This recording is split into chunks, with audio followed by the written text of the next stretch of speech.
I am live. We are going to go post the link to this live session over on our website, jollyrogerukulele.com, and you should go there to pick up resources if you haven't already. I'm going to edit our front page, which will have all of the information that you could ever possibly want to know about ukulele. And I'm going to put my link right there. Link to join, Command V, Shift, highlight, link, edit, enter, edit, settings, open a new window, update, and then we patiently wait for it to update. And then you will see people will come rushing in here and they'll say, Gary, the sound is good or the sound is terrible. Sometimes the sound is terrible, but not lately. We've been doing okay on that. Let's make sure it looks like everything took. I'm going to click here and it comes up just where it's supposed to. So now all we have to do is wait for everybody to load in. Lynn is already here. It's cloudy in New Jersey. Lynn, I saw some news from New Jersey today. What was it? I was going to tease you about it. You know, since you're from New Jersey, you're responsible for all things New Jersey. Oh, shoot. I can't remember. What was the news out of New Jersey today? There was something that made national news, and I thought of you. Oh, well, doggone it. Nothing sticks in the head anymore. Oh, goodness. Brought my house ukulele over here to the shop, and sounds okay. Sometimes they go out of tune, you know, when you walk over from the house. Oh, you've been avoiding news. That's probably a very smart idea. Yeah, that's the correct answer. Yeah, I can't remember if it was a good story or a bad story, but anyway, I was going to give you heck over it. Let's see. Usually they're bad stories when they come from New Jersey, right? That's not true. That's a stereotype. Lots of good stuff going on in New Jersey. New Jersey is the place you go when you don't want to. Well, that's where we used to have to fly in to go into the city. We'd fly into Newark, and then you go into the city. And back in those days, the flight to New York was like $100, and now it's like $1,000. So things have changed. Oh yeah, the house party. That's it. That's what it was. Yeah, that's too many people at having a house party. I know that in New Jersey you like your party, but Lynn, you got to talk to him, man. That's too many people. 700 is exactly 695 people too many. Yeah, 700 people in one party. I don't. That would be inviting every single human being I ever met. That's not true. I know about 1,000 ukulele players at this point. So, but I wouldn't want them all in the one. I would not want them all in the same place. Goodness sakes, took them hours to shut that thing down. I don't know. People just are not understanding that this is wasn't sort of, oh, we had to stay inside for 3 weeks and then everything is back to normal. That's not how this is working out at all, right? I mean, seriously, peeps. Drive-in concert in the Hamptons with 500. Yeah, we had up in Weld County. This is how Colorado works. In Denver, everybody's a certain way, right? And then the entire rest of the state is a different way. And up in Weld County, they're just against everything that's about the government. And they had this big ranchera concert out in the middle of the weeds. 250 people, I don't know, hundreds of cars, all this stuff went to that thing.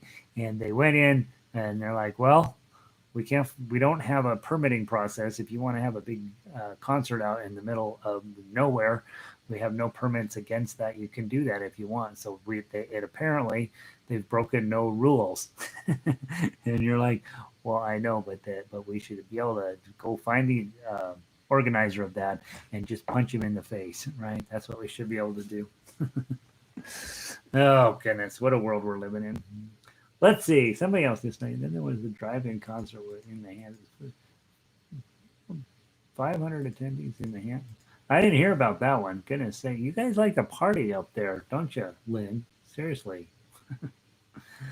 Sandy made it in. Hey, Sandy, how are you today? Glad to see you. Maria's in. Marie must be having a little bit of break from her her retirement, because every time she tells me she's retired, she always ends up working for somebody else. And so it's good to see you, Marie. Lanny's here. Lanny knows Weld County. Lanny will tell you they're a little nutty up there in the north. Gary, speaking of the north, Gary and Diana are here. Glad to see you guys.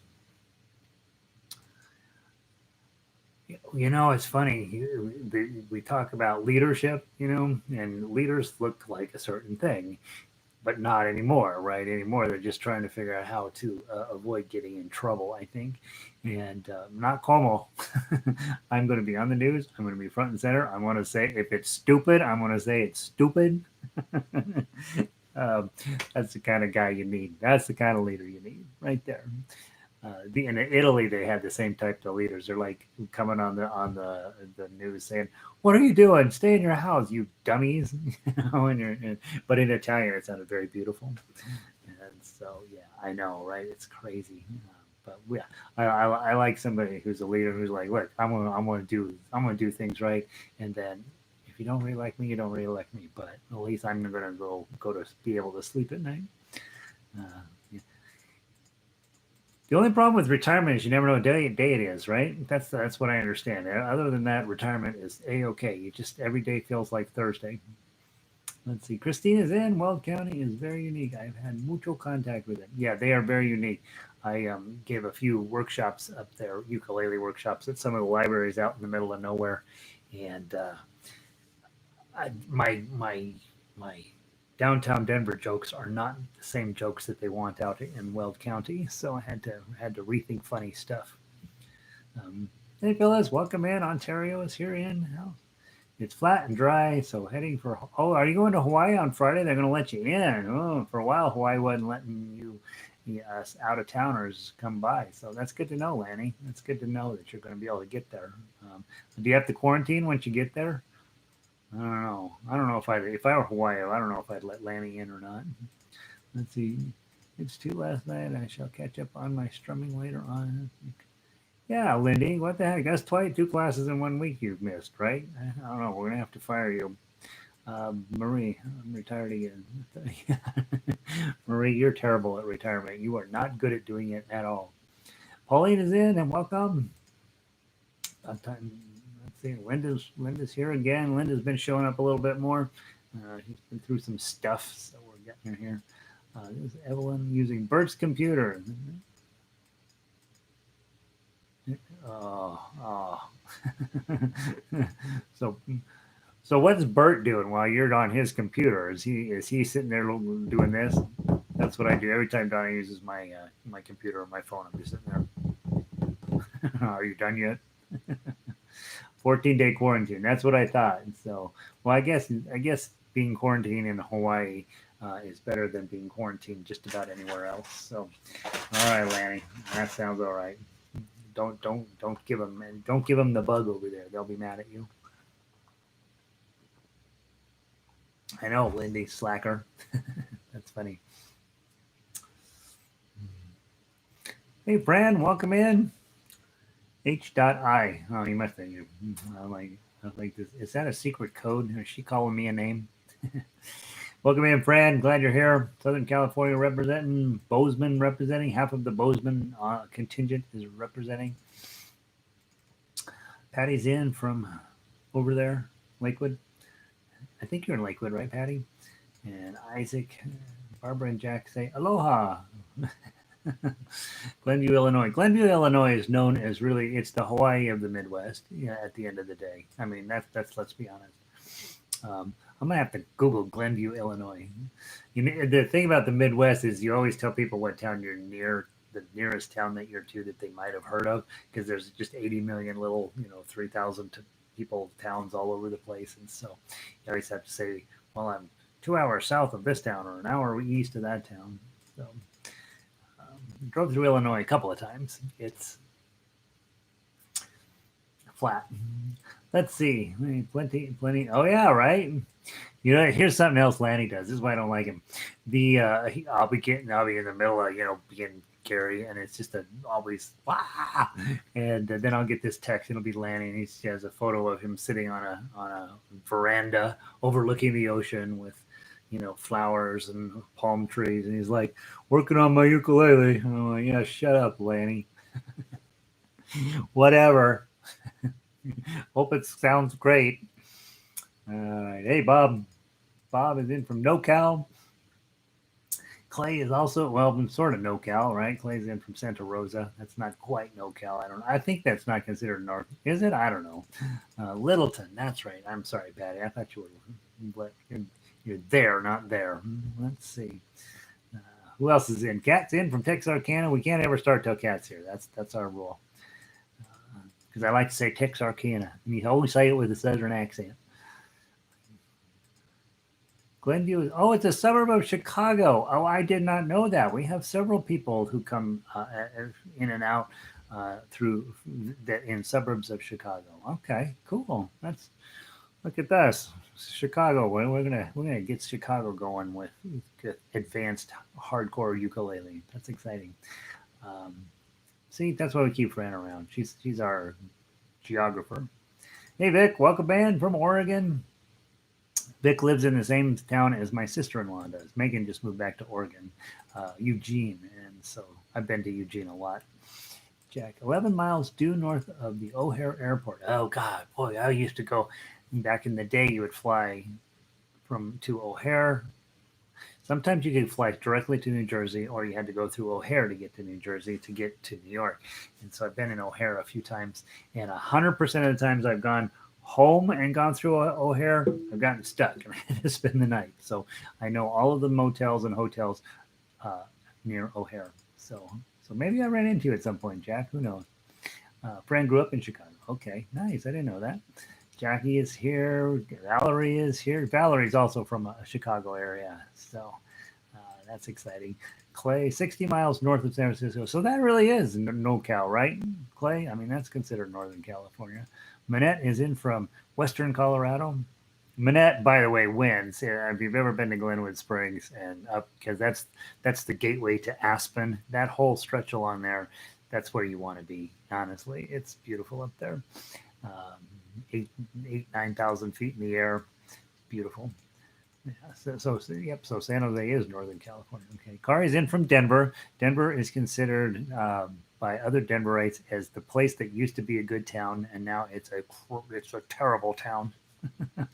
Yeah, we've had a rough go here in this city the last few years.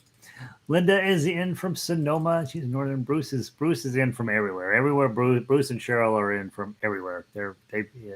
You never know. They're logging in from Spokane these days. Eastern Washington.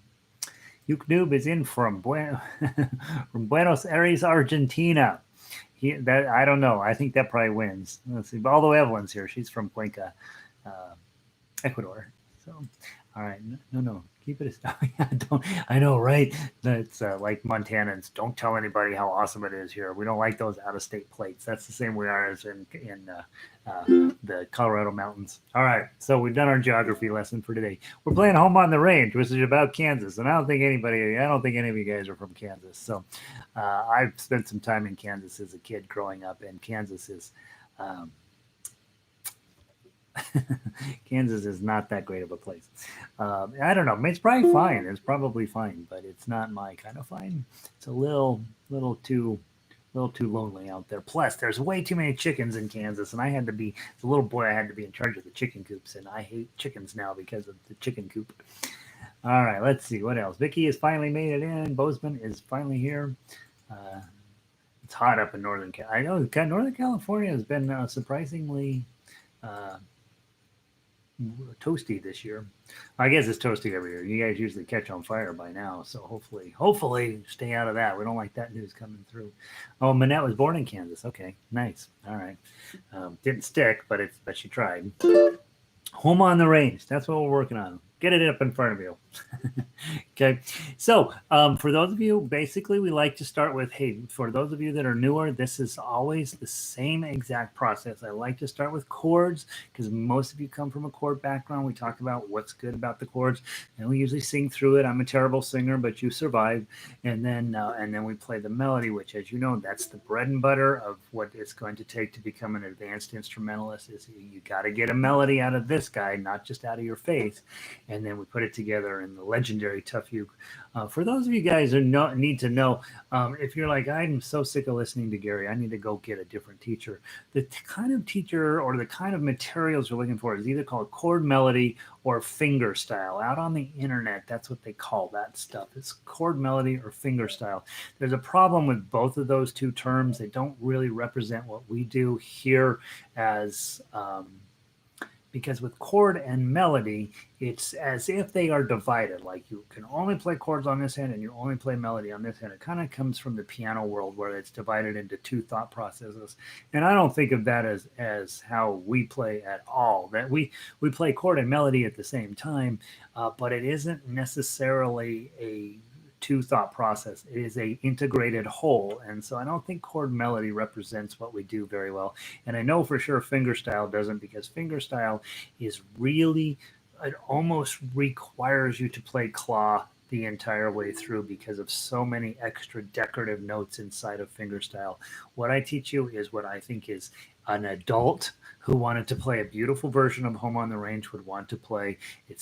We use some chords, we use some melody, we add in some decorative notes, we use all of our possible tool set, and so there was never a term for what I really wanted to do with this. I invented Tough Uke. It's not a real term, but we know what we're talking about. Hey, I want to make this song sound really beautiful, but I don't necessarily need it to be so hard to play that it makes me cry. A few of the songs that we hand out have been pretty darn challenging in parts, right? There are places where you just run into a pickle with the way the song works, and it's super difficult. You can't get around it.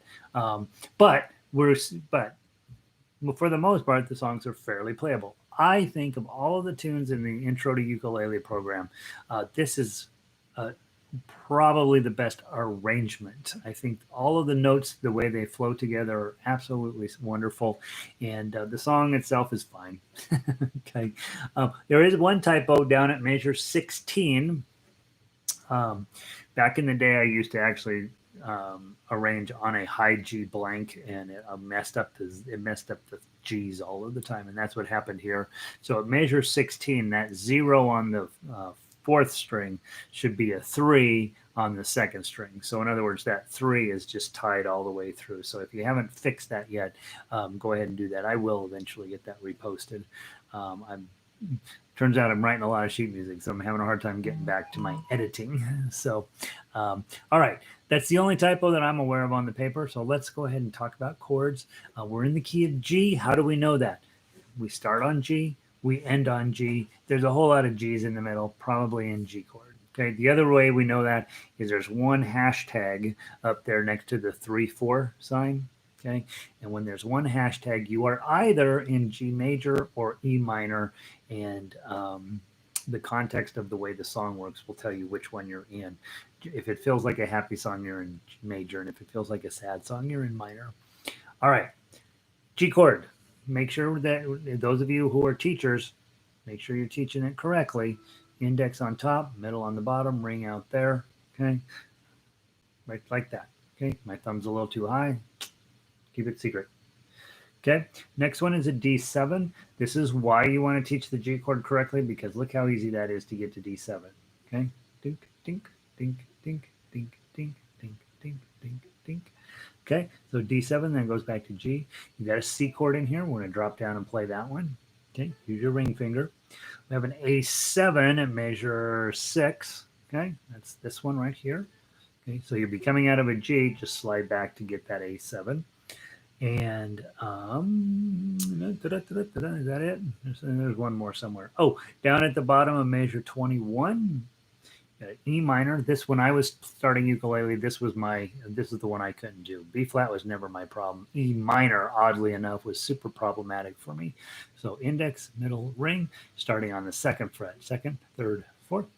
Okay, and that's E minor. And I think that might be all of our chords. Yeah, so that's it.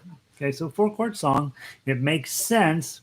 Thinking about Global Ukulele Institute last night, your 4 chords in the key of G are G, E minor, sorry, G, duh, G, E minor, C, and D or D7. And guess what you got? You have only those chords.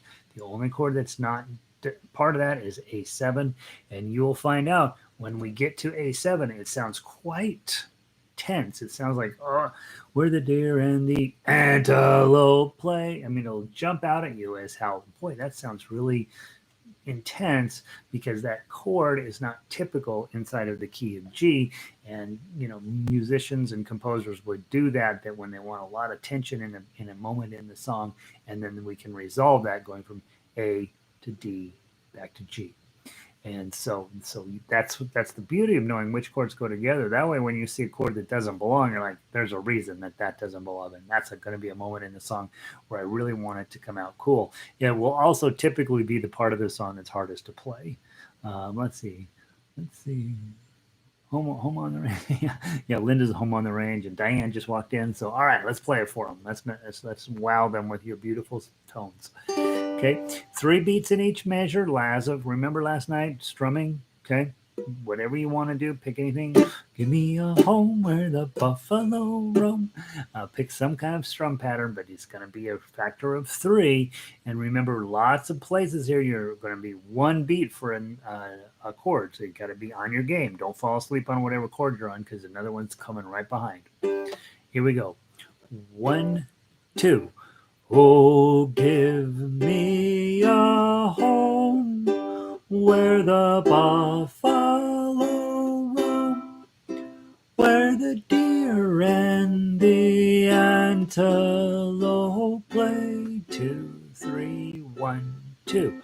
Where seldom is heard a discouraging word, and the skies are not cloudy all day. 2, 3, 1, 2, 3. Home, 2, 3. Home on the range. 2, 3, 1, 2. Where the deer and the antelope play. 2, 3, 1, 2. Where seldom is heard a discouraging word, and the skies are not cloudy all day. We're going to go back to the top. 3, 1, 2. Oh, give me a home where the buffalo roam, and the deer and the antelope play. 2, 3, 1, 2.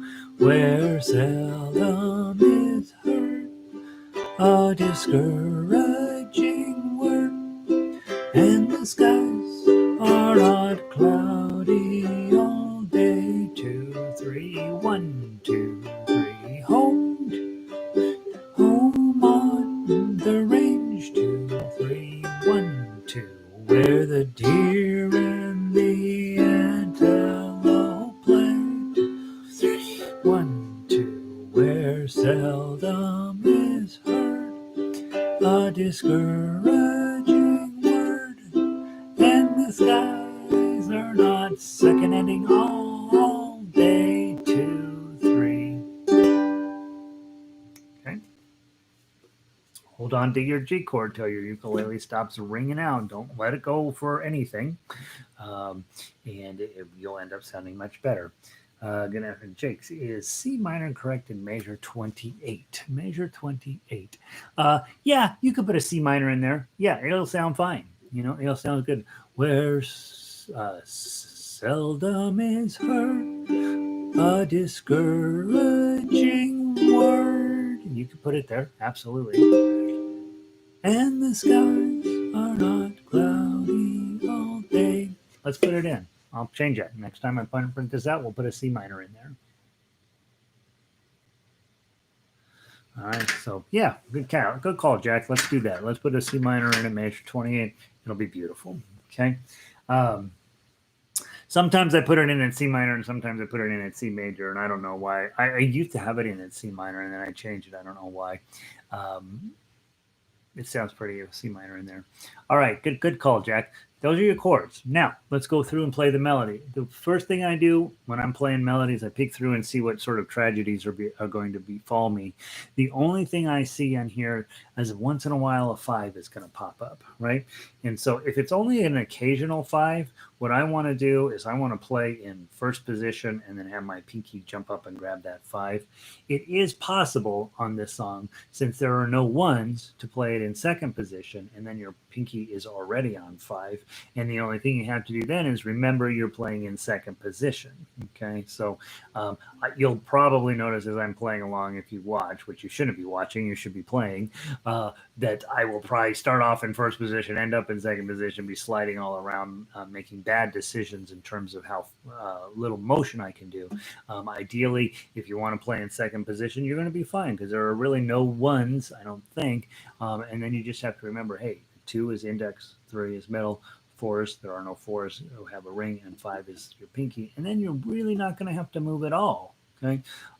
Or play in first position, and then you're going to have to reach over your pinky to get that five. Okay. All right, let's give it a try. Just the melody. 1, 2. 2, 2, 3, oh, 2. 3, 2, oh, 3, 3, 3. 2, 3, 5, 3, 3, 3, 2, 3, oh, 2, 3, 1, 2. 2, 2, 3, oh, 2. 3, 2, oh, 3, 3, 3. 3, 3, 2, oh, 3, 2, 3, oh, 3, 2, 3, 1, 2, 3, 5, 2, 3, 3, 2, oh, 2, 2, 3, 1, 2, 2, 2, 3, 3, 3, 3, 2, 3, 2, oh, 2, 3, 1, 2. 2, 2, 3, oh, 2, 3, 2, oh, 3, 3, 3, 3, 3, 2, oh, 3, 2, 3, oh, 3, 2, 3. Back to the top. 1, 2. 2, 2, 3, oh, 2, 3, 2, oh, 3, 3, 3. 2, 3, 5, 3, 3, 3, 2, 3, oh, 2, 3, 1, 2. 2, 2, 3, oh, 2, 3, 2, oh, 3, 3, 3. 3, 3, 2, oh, 3, 2, 3, oh, 3, 2, 3, 1, 2, 3. 5, 2, 3, 3, 2, oh, 2, 2, 3, 1, 2, 2, 2, 3, 3, 3, 3, 2, 3, oh, 2, 3, 1, 2, 2, 2, 3, oh, 2, 3, 2, oh, 3, 3, 3. 3, 3, 2, oh, 3, 2. Second inning, 3, oh, 3. Now that's got to go for 6 beats. So really, really, really, really don't let up on that note until the audience has erupted in thunderous applause. Okay. So anytime you see a big old long note like that at the end, just make sure that you will honor the sheet music, honor the note, and just hold on to it and let your ukulele ring completely out, so that it sounds like what the arranger probably meant. A lot of times you'll see singers do that, which is, hold that note for all 6 beats, and it sounds silly, but they're being overly literal about what they're supposed to do on there, and not necessarily thinking through what music is supposed to be doing. All right, final thought step in the process. If you are feeling comfy with the chords and you're feeling comfy with playing one note at a time in the melody, then we start working on combining them. And of course, what I'd like to do is we'll start playing through it. If I have to stop and talk about stuff and the best way to finger stuff, then we will. Okay, so start with your G chord. Always in finger style, we always basically, not basically, we always start with your chord on. Okay, got your 2, hit that 2 a couple of times, and then a 3 and a 0, so lift your middle finger up, and then a nice G chord here. Beautiful. Then 3, 2, you're already holding the 3 down, so then just change it to a 2, and then you got 0, and a couple of C chords, and then 2, 3. Now, when you're newer, this is a bummer, putting your G chord on and then stretching your pinky up there to 5. I do need you to be able to do that in your lifetime at some point, no matter how much your fingers don't want to do that. This is a shape you have to be able to do on ukulele. It's going to come up probably every day. So G chord with your pinky on 5, I want you to be able to do it. If it doesn't go right now, the 5 is the important one, so just play that. Or you can modify this and put your index finger here, middle finger here, and pinky there. Okay, you can do that. I don't really want you to do that because then you're going to have to move everybody back when you're done with that moment. So definitely G chord with your pinky on 5. That's what we want to be able to do. We're measure 5. You got the 2 3s. You're already holding them down. And notice I don't move anything. I got to play those 2 3s. Nothing's going to move because I'm going to keep all of my notes connected. So if I don't have to move anything over here, I'm not going to move anything over here. That way, then one note sort of connect into the next one. And on ukulele, it's nice because the sound decays very quickly. We don't have a long, sustained blah goes on forever like on piano and guitar where you end up having to stop strings from vibrating. Ukulele will take care of that for you. It'll go a little bit longer than you need it to, but not so long as to become a problem. And so that's what's really nice about playing this. Okay, so there's your 5 and then 2 3s, and then you're just going to pull your index finger back to 1, play 0 1 3, put your 2 here, put your 3 back, and then you got a D7 open, and then some decorative notes, 0 2 0 2. And notice I didn't make any changes on my left hand. Now I'm going to go back to my G chord. 2 2 3 oh oh strum 3 2 strum C chord 3 3 G chord, lift up your middle finger, ring finger, and then you got 202, that's a D7. Add your ring finger to get the 3 open, and then a G chord. Notice rest stroke, right? My thumb is actually hanging out on that first string, so it doesn't accidentally go off. That's your chord. And then 2 3 2 3 2. Put your pinky back up on 5. 2 3. Those are decorative. Bar on 2. Middle finger on 3. Pull your middle finger. Pull lift up, and then go to your G chord. 2 3 2.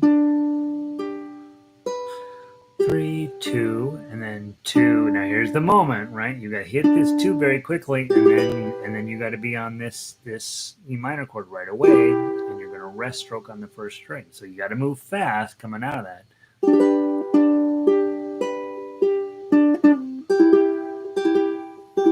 And you're going to do that 3 times. I think it's the hardest motion. I don't know if it's the hardest motion in the song, but definitely tough. And then let's go get that 1 and 3.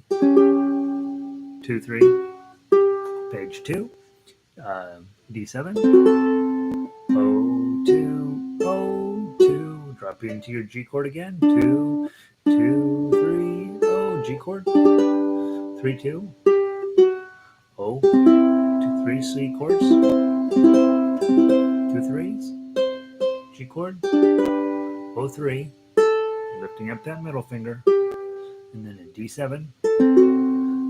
Add the ring to get a 3, hit the 0, and back to your G chord. And then we're going to go to the top. Okay, ready? We're going to play it twice through. What time are we? We're good. Okay, we're going to play it twice through. Top to bottom, 2 times. Remember your second ending. Skip over that one. Is it one measure or two measures? Skip over measures 31 and 32 the second time you come through. Okay. If you are a next level player, you're playing this the whole thing with your claw. If you're next level player, you're playing half of it with the strum, the other half with the claw, really showing your mad skills. Okay. Here we go. 1, 2.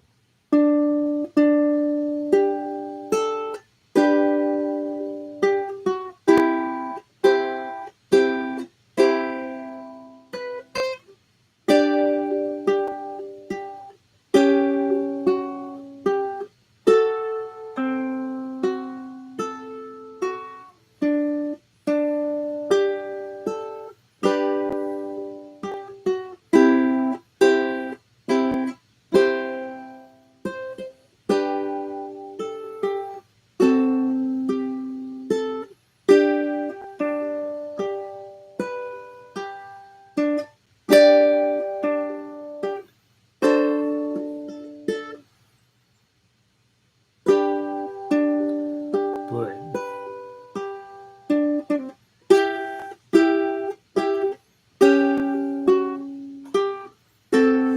We're on page 2.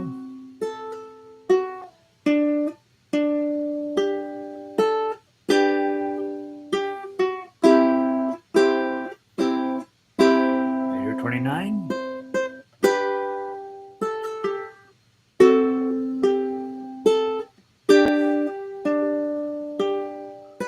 To the top.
Second ending.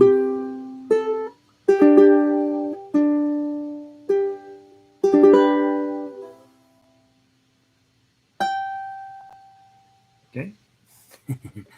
10. We have a guy in the orchestra, Mike Charbonneau, and that is his job in guitar orchestra. His job is to hit 10 when it's time. That's his function, one of his functions. Um, and this is actually a nice tune, right? The arrangement works well. All of the chords feel lush and yummy, and it's not overly difficult to play. It's not easy. Nothing we do is easy around here, but it's not overly. It's not like some of the other stuff we play. So it actually flows pretty well in your hand. And I don't know if Kay is here today, but this was her memorizing song. Right? You need to have a song. If you're going to teach, you got to have a memorized song. And so she said, "Yeah, I like Home on the Range. I'm going to knock it out." And so it's worth memorizing, right? And so there you go, Home on the Range. Howdy, howdy! You're now a cowboy. I officially continuing on with our cowboy tradition. Not really, sort of, a little bit. Buffalo Gals. Let's go to that one. That's a new one for today. Just posted it today, and so let's go listen. Let's go learn how to play that guy. Buffalo Gals. Where did I put him? Where did I put him? Here he is. Um, you got to be old or you have to have been observant. Okay. And young people are not known for being observant, but there are exceptions. You know this tune because it is featured prominently in the show It's a Wonderful Life.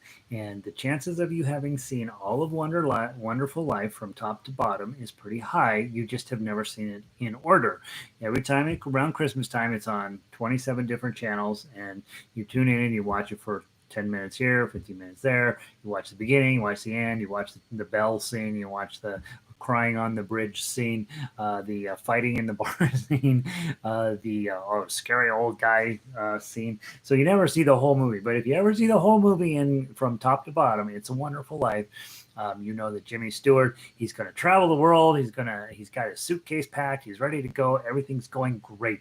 But the night that he's getting ready to actually haul out of town, he goes to the sock hop over at the school gym, and they're having a great time. Life could not be better. Somebody opens the pool up, and everybody ends up jumping in the pool. It's a great time. As they're walking home, he's with his girlfriend. She's covered up in athletic towel or a bathrobe, for better lack of a better word, and he accidentally and they're singing this song, Buffalo Gals. That's where you know this song from. Buffalo Gals, won't you come out tonight? Come out tonight. Come out tonight. So they're singing this, walking down. He's just been to the sock hop. He's just jumped into the pool. He's walking with his girlfriend. He's getting ready to go travel the world and see all the adventures he's always dreamed about. He accidentally steps on the end of her bathrobe. The bathrobe comes off. She jumps in the bush. And he says, and I quote, "Whoa, this is a very interesting situation." And so there's this greatest moment of his life. And then right then his cousin pulls up and says, "Your dad is sick. He's in the hospital. You got to come. We've got a big emergency." And that's exactly when his life changes into being stuck running the bank. And so this song is the last moment in his life when things are going great. And then after that, everything goes in a different direction, and he gets sort of sad and miserable about his life. And yeah, it's our Christmas. Yeah, right. A lot of you guys, it's your Christmas tradition. I have heard, and I don't know if this is true, but there's a different tradition. What's the one where they watch the violent show? What's it called? I'm gonna draw on a blank. Anyway, there's Die Hard. Everybody, a bunch of families have switched to watching Die Hard for their Christmas tradition. It has nothing to do with the Christmas except that it's happening at Christmas, and then they're blowing people up in cars and stuff. So the story on this song is this old minstrel song. You know, when we're really iffy on whether we should even still be playing minstrel music because of the kind of stupid stuff that went on back in the day. But 1840, I'm going to go ahead and give them a free pass for being stupid and focus in on what the song is really about, which is getting the young ladies of Buffalo to come out and dance in the street. That's the purpose of the song. And you can change the name of the street, the town, to whatever you want. Buffalo, Buffalo, it can be Bozeman girls, Buffalo girls, Bozeman girls, won't you come out tonight? Or Denver girls, won't you come out tonight? Or New Jersey girls, don't come out tonight. There were 700 of you out last night. That's too many. Don't come out. Stay inside. Glad you're back. Oh, hey, Marilyn, Q is back. I know. What the heck? Oh, tooth out. Ugh, yeah, dental work, right? Ooh, glad you're back, Q. All right. Buffalo Gals. So the idea was they would go from town to town, and they would change the name of the town, sing the song exactly the same way, just change the name of the town. So you can change the name to your town. Buffalo just fits in real well. Also notice in the sheet music when the words sometimes the sheet music like measure 5, pretty little gal I and pretty little gal I. And then the subsequent verses don't have as many syllables in there. So sometimes as an instrumentalist, you won't play every note that's on your tablature because you're trying to match it up to those syllables and the words. It's kind of up to you whether you still want to do it or not. But a lot of times, feet took up the is a 1-1-0-3, and then you'll just drop the other ones there in the melody line of the tablature. So anyway, just know this song is not meant to be treated like a Chopin sonata. We are getting it close, right? 2 chords. These are the best 2 chords in ukulele: F chord and C7. Okay, that's it. Okay, we're going to talk about something more important, and it goes along with what we were talking about last night at Institute. Okay, so grab yourself a strum pattern. You got down, down, down, down. It's in 4, so you're 1, 2, 3, 4. You could do 1 and 2 and 3 and 4 and. You could do, what else are we talking about? 1, 2, 3, 4. You talk about 1, 2, 3, 4, 1, 2, 3, 4, 1 and 2 and 3 and 4 and 1 and 2 and 3 and 4 and. You could be talking about All of those choices are going to make the song sound significantly different, and you get to decide which is the best way to do it. So this is a fun one to mess around with and try to come up with the Lynn's version of Buffalo Gals, or Linda's version of Buffalo Gals, or Manette's version of Buffalo Gals, and change the name of the town, make the words make more. I don't know. The words are pretty good because he's talking to a girl on the sidewalk, and she doesn't seem to be pretty overly beautiful. She got big feet, and her toes are sticking out, but they're having a great time and they're dancing on the sidewalk. So we're going to play through it a couple of times so you get to know what it is. We'll probably sing the first verse and the last verse. Okay, 1, 2, 3. As I was walking down the street, down the street, down the street, a pretty little girl I chanced to meet. Oh, she was fair to see. Buffalo gals, won't you come out tonight? Come out tonight. Come out tonight. Buffalo gals, won't you come out tonight and dance by the light of the moon to the top? I asked her. Oh, let's do the last verse. I danced with the gal with the hole in her stocking, and her heel kept a knocking, and her toes kept a rocking. Danced with the gal with the hole in her stocking, and we danced by the light of the moon.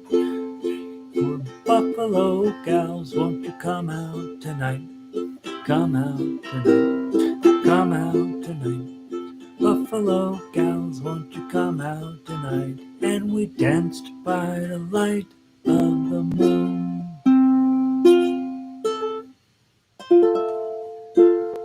Okay, so silly little tune, just you repeat that same the chorus over and over and over, which in 1848 was probably not particularly common, but it was definitely that kind of pop tune. You go to the show and they're just sing silly songs, and they're sort of meant for audience participation, so they would repeat the verse a million times, and so that by the end the whole entire hall is singing along with the people up on stage. That's kind of how the song would have been presented, and whether you knew the song or not when you came in to the show, you certainly knew it when you walked out, right? And so that's what this is going on.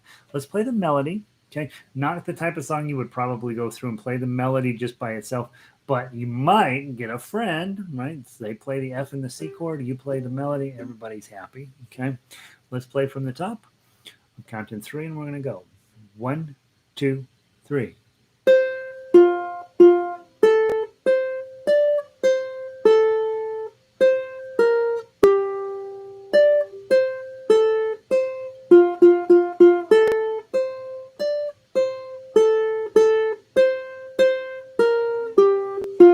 2, 3, 4.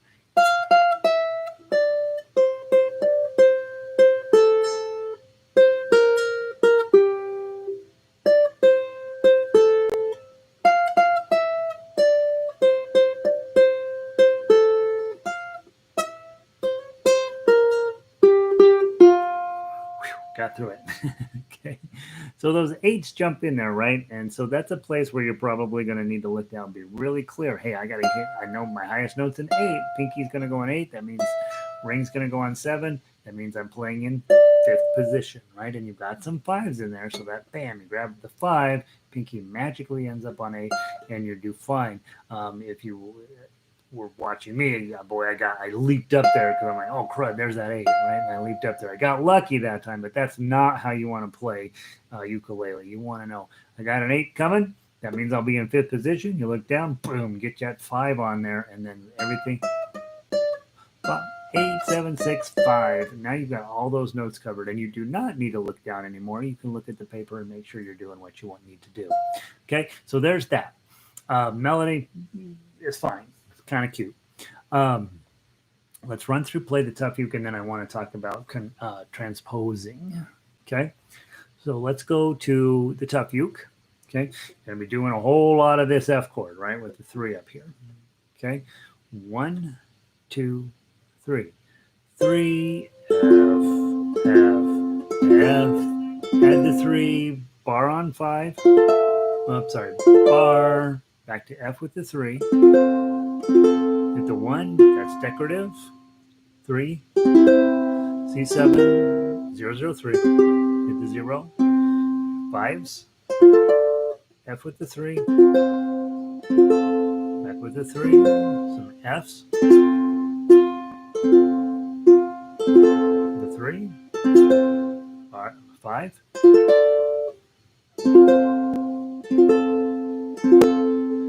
003. F. Decorative. Okay, now you're going to go to the 5 with the 8. I'm sorry, just, yeah, 8. Okay, so what I do is pinky, middle, or I'm sorry, pinky, pinky, ring, all 5s, 3 3s, back to the 5s, back to the 3.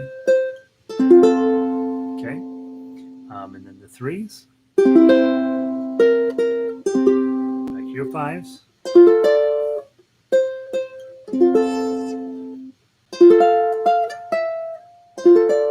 3s, 5s, 8, 7, C7.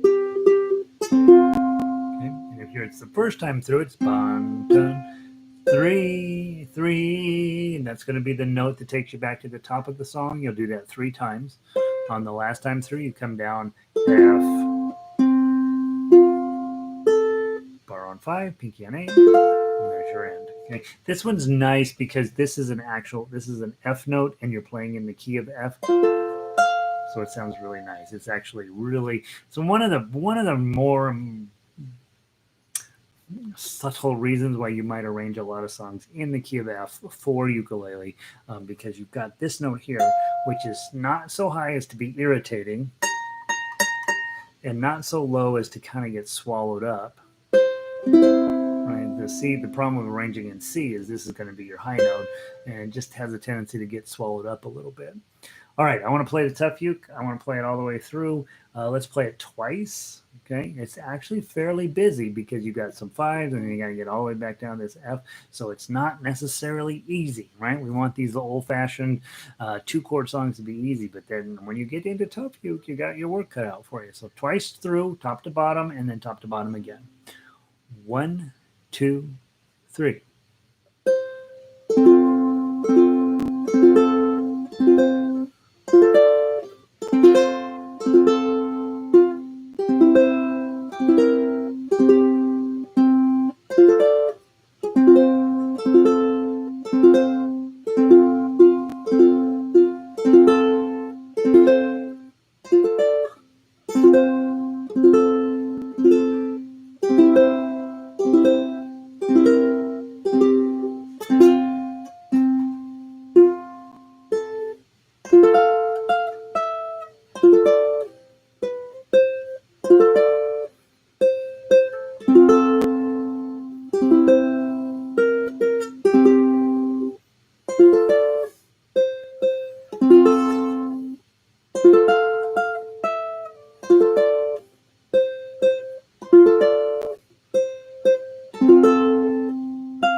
Top. Whoops, I missed my page turn. Sorry. Ready from the top, go.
it and let it roll. Okay. Cute little tune, right? Once you get everything all put together, it sounds kind of nice. And not exactly easy, right? Because you're up on this bar on 5, then you got to get this F chord with your 3 on. So it's a good practice for doing both of those. Those are all going to come up on in your instrumental ukulele life. So not a bad idea to practice that stuff. Now, very quickly, okay, because I don't want to spend too much time on this. We spent quite a bit of time on it last night. We're talking about transposing. Okay, this song is in F and C7. Okay. Buffalo gals, won't you come out tonight? Come out tonight. Come out tonight. Buffalo gals, won't you come out tonight and dance by the light of the moon? Okay, so you've got F and C7. But what if you don't sing well in those keys? Those keys, that key, and those isn't sounding particularly great coming out of my voice. I want to mess around with some other chord pairs. So let's talk about it. F, G, A, B, C. Okay, so F and C go together. F and C7 in this case. F and C are friends. Okay, F, G. Remember, if you don't know your piano keyboard, you're doomed, right? So you got to know that it goes A, B, C, D, E, F, G, and then it starts over again. A, B, C, D, E, F, G, and it starts over again. A, B, C, D, E, F, G, and so on. So you got to know that part about music. That's the only thing in music you really have to know. Everything else you can fake. F, G, A, B, C. So 1 and 5 are friends that go together. So if I start with A, B, C, D, E, and in this case, E7 are going to be friends. A and E7. And on the bottom of page 2, I gave you other chord pairs to strum, A and E. All you have to remember is 1 and 5 go together. So let's say I start with C. C, D, E, F, G, G7 in this case. C and G7 are friends. Look at that. They're going to sound fine together. Same thing with D. D, E, F, G. Start over. A, A7. So D and A7 are friends. And then last one is G, G, A, B, C, D, and D7 in this case. G and D go together. Okay.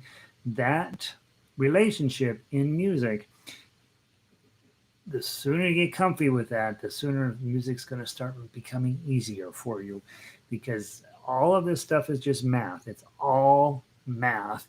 And once you're like, oh, I understand the mathematics behind this, now I can start making music and art using that mathematics. And so it will never change in your entire life. You'll go to the grave when C and G7 go together, when A and E7 go together, when D and A7 go together. What's the other choices? When all this stuff goes together, these guys will, from now until the end of time, they will be good friends. And so you could go ahead and commit that to memory. Hey, I got a 2-chord song. I don't like playing those 2 chords because I hate C7, right? I've had students like that. I don't like the sound of that chord. Switch to transpose it. Also, the main reason you transpose is because it doesn't fit your singing voice. That's the main reason that you would transpose. There is a second reason for those of you guys that are starting to figure out, hey, this is a pretty fun activity. Maybe I will think of doing an arrangement. A lot of times when you go chase down sheet music, it's in the wrong key. I can't tell you the number of guitar songs that I've had in the key of E. Well, we don't really play key of E on ukulele. It's just not a friendly key for us. So I start messing around. Well, should I move it into G, D, F, C, A? Those are ukulele friendly keys. What does that do? How does that affect the chord structure of the rest of the song? How does that end up playing out mathematically through the rest of it? And then when I find the key that I think fits on the ukulele the best, then I go for it. And I've only had one song in all these years that didn't cooperate with that program. But other than that, it's basically you're trying to find, you get the song you want to do, and then you got to find a way to make it work on ukulele where it's going to fit onto the fretboard. We have a little tiny fretboard with not that many notes, so we have to be very mindful that we have the skill set in place to adjust the presentation in such a way as that it will work on the ukulele. That's the second reason you would transpose stuff. But the main reason is you're singing and it doesn't fit your voice. It either goes way too high or way too low or whatever. So you start messing around with other keys in order to make it work for you. Okay. Q asks, thanks for the explanation. I always thought it was a cowboy song. Wondered what Buffalo Gals were. Thanks. Yeah. Buffalo Gals is old, super old song. It's before the Cowboys. Can you believe there was a time before the Cowboys? Yeah, Cowboys are relatively modern invention, honestly.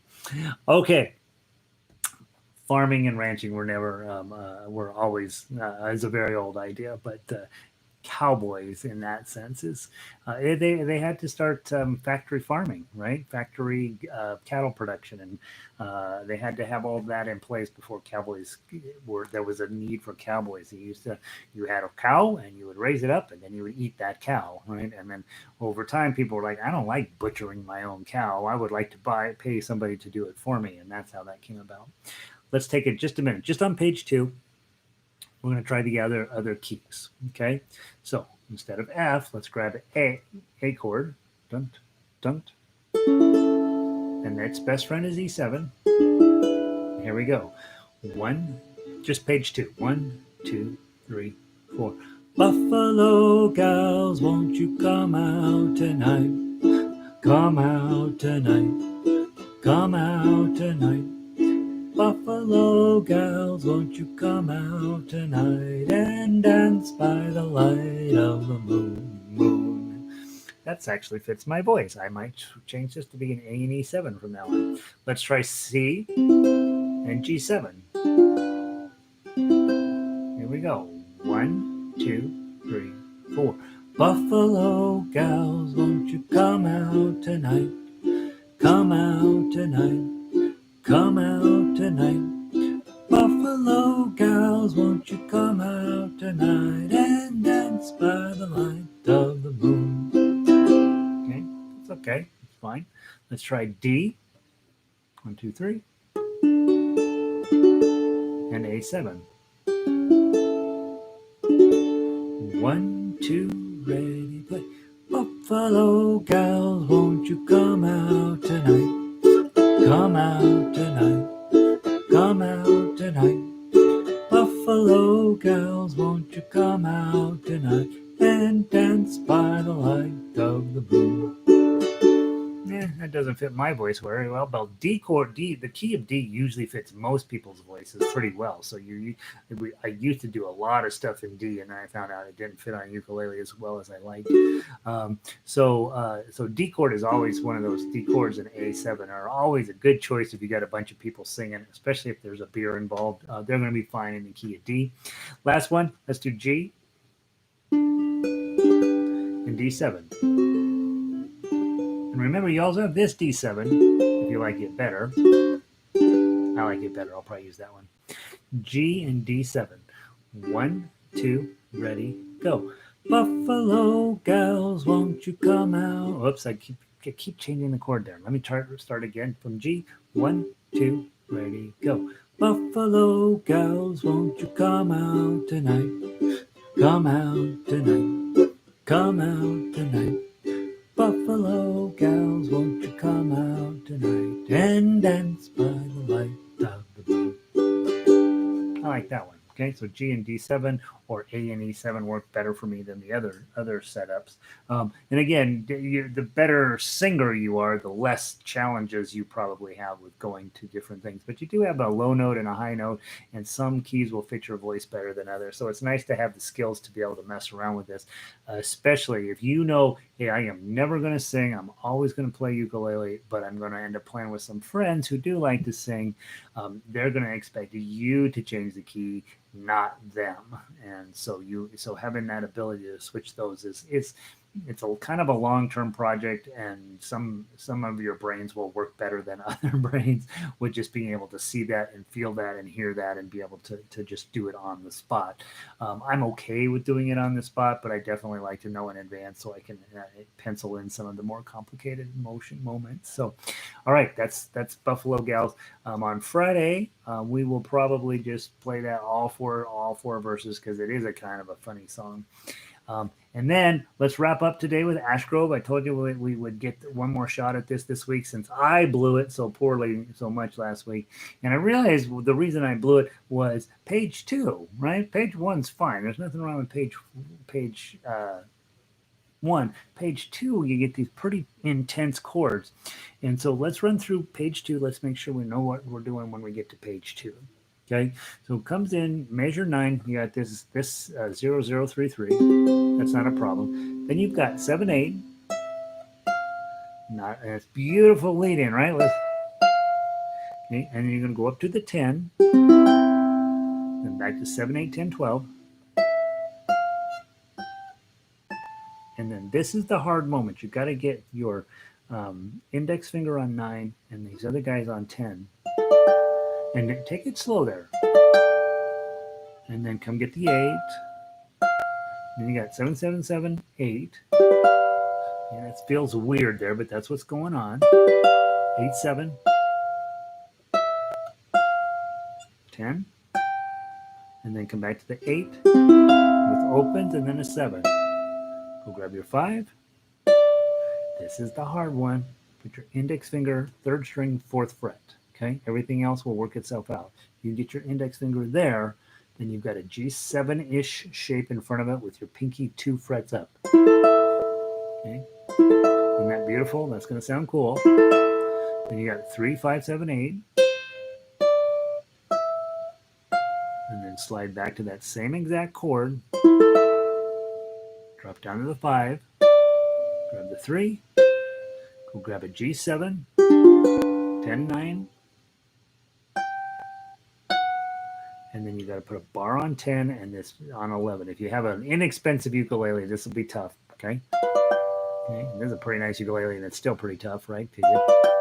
That's going to sound beautiful. And then after that, it's back to relatively, then you go back to the top of the song and everything else is pretty playable. But that page 2, we're going to play it nice and slow so that Gary can get it out of his ukulele. And so hopefully you can see what I'm doing and maybe you get a shot at it. And we're gonna play this on Friday as if it is the greatest song ever written. Okay, from the top, let's play it again. Remember, you got a guitar line on the bottom, so don't look at the guitar line. I should have probably just taken it off. I don't know why I left it on. You got your tough uke there if you're playing that. If you're not playing tough uke, and maybe this song is not for you for tough uke, play the melody, right? And if you're not playing the melody, give me some beautiful, soft 3-beat chords in there. Okay, I wish I could hear it because I kind of need it. Okay, here we go. From the top, take your time, and let's see how we do. 1, 2, 3, strum, 7, 10, 8, strum, 3, 3, D minor, strum, 8, 7, 5, 3, G7, 3, 2, C chord, 7, 5, 3, 2, D minor, G chord, pinky, C chord. Go back to the top.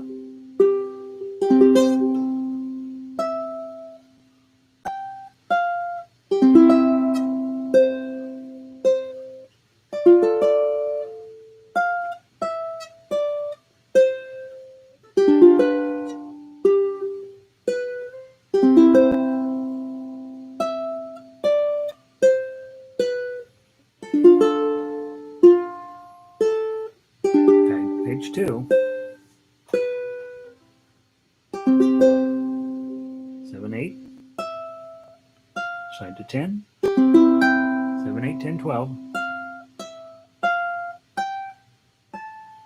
Put your finger on 9, the rest on 10.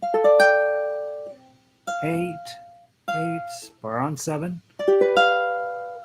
5, 7, 8, 10, 8, 7, 5. Here's that crazy chord.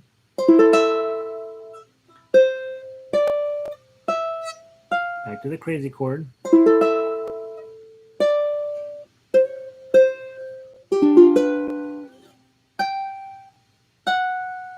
Bar on 10.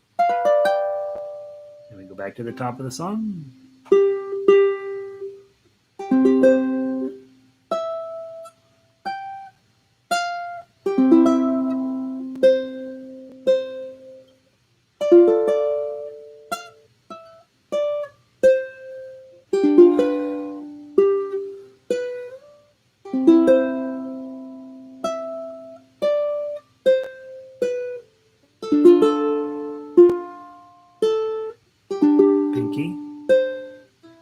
jump to the end of the song.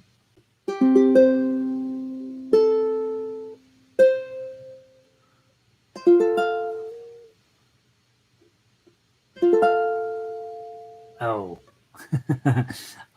I just looked at the guitar line. I'm like, that doesn't sound right. There we go. That's it. Don't look at the guitar line, Gary.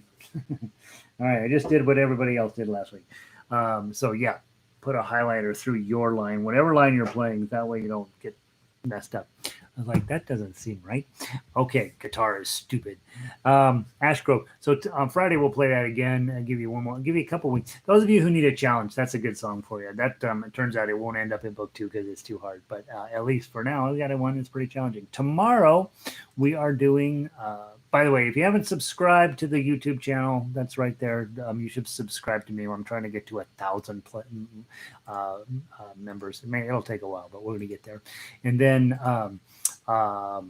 if you like the video, that also apparently helps us. Next tomorrow, La Cucaracha. It's another 2-chord song, and it's super fun. And Colorado Trail, one of my favorite songs ever. I do not know why. And if you don't have to be from Colorado, in fact, because I'm from Colorado, and I had never heard the song until I went into music. So it's a beautiful, beautiful melody, and it's about poor Laura who is dead. And so we'll dive into Laura's the beauty and tragedy of the story of Laura tomorrow.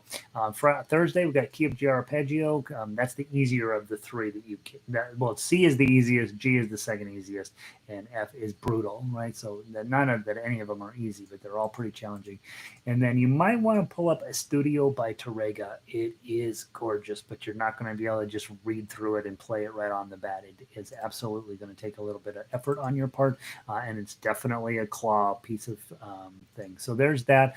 A number of you wrote to me last night and said, "Yep, send me the secret song because I want to try playing a song from notation." I figured out which 2 songs I want to send out, and so I'll be sending those out later today. So you'll get those in your mailbox, and both of them are quite playable. Both of them are. One of them you might have heard of, and the other one for sure, there's almost no chance that you ever heard of it. So it should be a fun activity for you to figure out how to play them from standard notation, then add in the chords and see if you can't create your own arrangement from a song that maybe you've never ever heard. It'll be fun to see what you come up with. And that's it. That's what I got for today. If you have never subscribed to our website, you probably ought to. It's not very much money, and there are now over 100 songs, and 50 of them should keep you busy for the rest of your life. So I love it if you can do that. If not, in school, do what you can, and tell your friends, because what we're doing here is pretty cool, and you guys are playing at an incredibly high level. You may or may not be aware of how good you are at this point. Go grab any other ukulele player from your neighborhood and see what they're playing. Riptide, okay? And so just so you know, you guys are killing it. All right, let's see who. That's it. Go home. A little over today. Have a good afternoon. Sandy said the guitar line screws me up all the time too. Should I take it off? Should I just take it off? I think I'll just take it off. Well, I'll just nuke it. Lanny, see you tomorrow. Send the mystery song to Lanny, right? Lanny, nothing's a mystery to Lanny. Lanny has all of life figured out. Lindy, thanks so much. I appreciate you, all you do. Send me the secret song too, guys. Will you send me an email? I will forget if you just tell me in chat to send it to. Send me an email and say, because tonight I got nothing to do tonight. I'm going to sit on the balcony, and we have a lovely. Our temperature is rational tonight, so I'm going to sit on my balcony and read email. That's my plan tonight. So send me an email and I'll send you the secret songs, and you can see if you can turn them into music. Lynn, have a great afternoon. See you tomorrow. Looking forward to Torrega. If you've got to say one thing about classical guitar, the modern stuff that they play is ridiculous, but the old stuff is stunning. Torrega, Soar, Carcasses, these guys, honest to goodness, it's just like, holy cow, why do we listen to any other music? And Torrega fits right in there. Just a gorgeous tune. And so dig that out and start digging into it a little bit, and that way you'll have a little bit of a head start for Thursday. Patty, good to see you. Have a great weekend or a great night. I'll see you tomorrow. Same with you, Jacqueline. Good, thanks for being here. Kari, always delighted to see it when you're here. It makes me super happy. Pauline, Ash Grove's harder than I want it to be.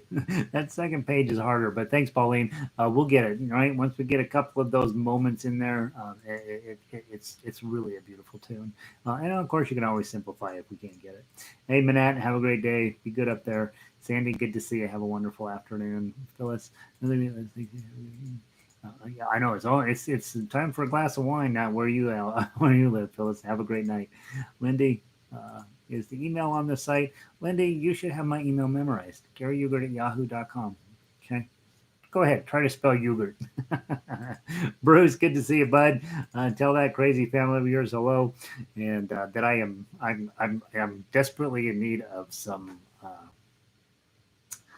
Brian music, right? He's busy probably running around like a wild man. So let him know I'm missing him. All right, you guys. I'm hitting end the stream. You have a wonderful day. I will see all of you mañana.